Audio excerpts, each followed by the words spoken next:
어려운 시기를 우리가 살아가고 있는데요, 어떻게 보면 이 어려운 시기를 우리가 극복해낼 수 있는 것은 내일과 미래를 향한 꿈일 거예요. 꿈이 있는 자는 아무리 오늘이 힘들어도요 포기하지 않습니다. 꿈이 있는 사람은 오늘 혹 넘어졌다 하더라도 다시 일어서게 돼 있어요. 꿈이 있는 사람은 장애물 앞에 잠시 멈춰 있다 할지라도 언젠가는 다시 나아가는 자란 말이에요. 그래서 힘겨운 상황과 환경을 돌파해낼 수 있는 가장 강력한 무기는 꿈이라는 것이에요. 그래서 꿈이 있는 것, 그것은 오늘을 넘어서 내일과 미래를 살아가게 만드는 귀한 원동력이 된단 말이에요. 근데 우리가 그리스도인으로서 궁극적으로 가져야 될 꿈이 있습니다.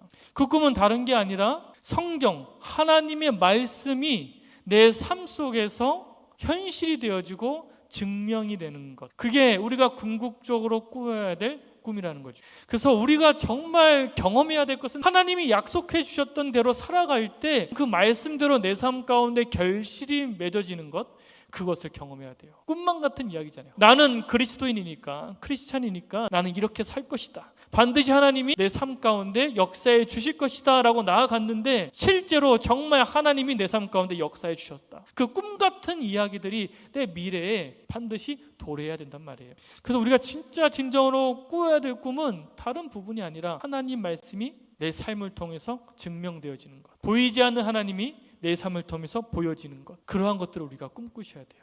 오늘 본문은 정말 말도 안 되는 것이었지만 하나님의 말씀대로 현실이 되어졌어. 정말 하나님의 약속대로 현실이 되어진 기적을 경험한 이스라엘 백성들이 고백하는 본문이에요. 이스라엘 백성들이 한순간에 나라를 잃고 전쟁의 포로가 돼서 한 번도 가보지 않은 이상한 나라들에 가서 살아가 얼마나 초라하고 희망이 없고 소망이 없는 삶이었겠냐고요. 그렇게 소망이 전혀 없고 미래의 그 어떠한 꿈도 꿀 수 없다 라고 생각했던 그 상황 가운데서 하나님께서 말도 안 되는 꿈을 주시는 거예요. 너희가 반드시 다시 고국으로 돌아가게 될 것이다 라고 말씀해 주신 거예요. 고국으로 돌아가게 된다고요? 그럴 거면 애초에 나라가 멸망하지 않았어야죠. 그럴 거면 내가 지금 이렇게 먼 타지에 포로로 끌려오면 안 되었죠. 과연 그날이 올까요?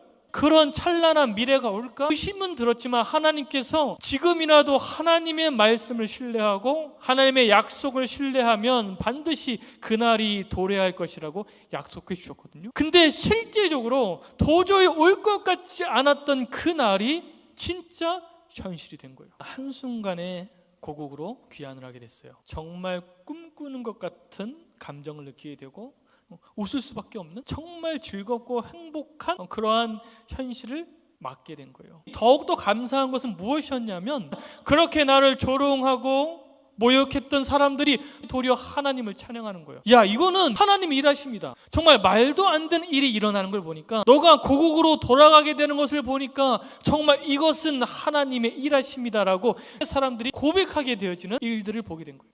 그것만큼 기쁜 일이 없잖아요. 주변에 있는 수많은 사람들이 내 삶을 보면서 하나님이 일하셨다, 이건 하나님이 하신 거다라고 고백을 듣게 되는 그런 상황에 맞닥뜨리게 된 거예요. 눈물이 절로 나올 수밖에 없는 절박하고 열악하고 정말 너무나 낙담되는 삶, 그런 삶이 이스라엘 백성들의 삶이었어요. 눈물 없이는 살아갈 수 없는 삶, 그런 삶을 살아가고 있었는데 중요한 게 있어요. 그 눈물을 흘리면서 무엇을 했냐? 눈물을 흘리면서도 씨를 뿌렸다는 거예요. 이게 중요한 거예요. 눈물이 나는 절박한 상황이었지만 내가 지금 하나님 안에서 살아가는 그 삶을 포기하지 않았다는 거예요.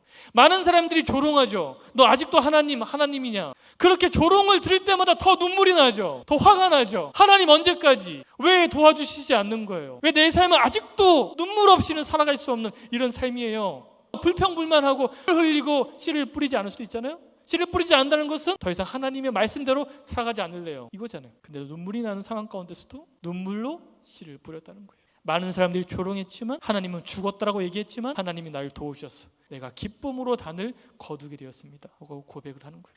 매일같이 그렇게 눈 없이는 살아갈 수 없는 절박하고 열악한 삶이었지만 그럼에도 놓치지 않았던 것은 심었다는 거예요. 심으면 거두게 됐단 말이에요. 기쁨으로 심지 않아도 괜찮아요. 억지로 심어도 괜찮아요. 울며 씨를 뿌려도 괜찮단 말이에요. 중요한 것은 뿌려라, 심어라. 그러면 반드시 거두게 될 것이다. 그 순간은 울 수 있어요. 힘겨울 수 있어요. 그냥 넘어지고 싶은 마음이 들 때도 있어요. 잠시 넘어져도 괜찮아요. 울어도 괜찮아요. 그렇지만 심는 걸 포기하지 마세요. 심으면 반드시 거두게 됩니다. 그 날이 반드시 온단 말이에요.